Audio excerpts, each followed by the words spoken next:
And welcome back. As many of you know, the youth sports are huge here in central Indiana. With the baseball season now underway, we wanted to have an in-depth conversation about athlete burnout, both mentally and physically. And joining us now for tonight's Unfiltered Conversation is Scott Hassey, the Vice President of the Indiana Canes baseball program. Scott, good to see you. Thank you for being here. Glad I could come. So we should also mention that the physical aspect is very important to you because your day job, Scott, you're a health coach, the Community Health Network of Central Indiana, right? So your advice to parents, players, and fans out there. Yeah, everyone wants to know, what are the pitch counts my son should be at? Which, that's a great question, first of all. Or should I be throwing a curveball? But it should start with, at home, am I getting 3 meals to eat? Am I getting 8 hours of sleep? Am I drinking enough water? It's got to start there. Right. So at what age do you start paying attention to that kind of stuff?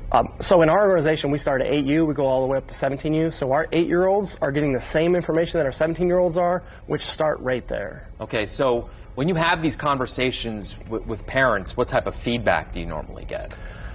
It's the first time I heard this feedback or this advice, to me as a player, I was kind of like, oh, wow, that makes sense, but it's not as cool to hear. So when I tell them, they're like, oh, wow, that's super simple. And for some reason, I've never heard that anywhere else. Mm-hmm.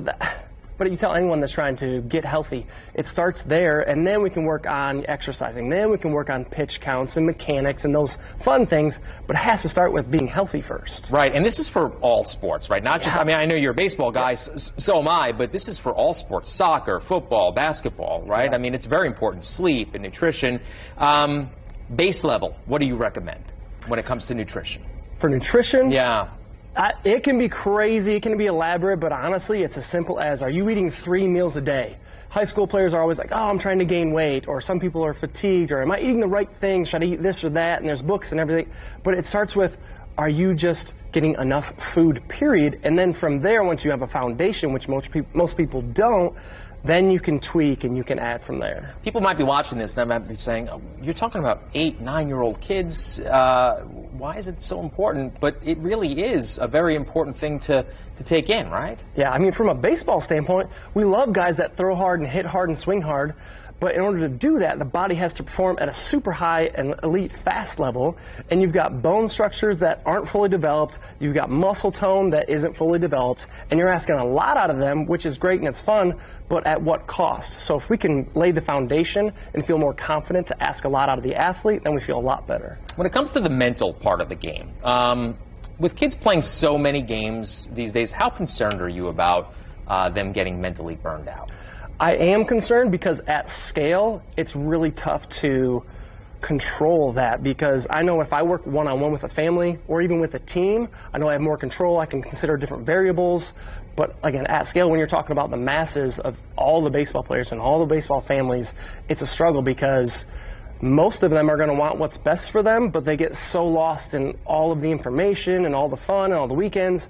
And then you look back and you're like, we haven't taken a week off in 52 weeks or 3 years. And it's like, oh my gosh, at what cost? So I always recommend that the parents have a conversation with their kid, and it's a mutual discussion. And obviously the parents have the final say, but hey, Johnny, are you enjoying what you're doing? Do you love going to practice? Do you want to play another sport? Do you want to do something else? How are you doing? So they're, kind of reaching out to them, touching base, and see where they're at. On the flip side of that, though, and we appreciate you coming in, you're wearing your Indiana Canes stuff. You just joined the Canes program. You used to be, and I don't want to get too far into the weeds here, a lot of inside baseball, pun kind of intended, used to be a part of the Indiana Twins program. Right. So at your program, you guys start at 8U, as you mentioned, so 8-year-olds, and my son's 7, so I experience this every weekend.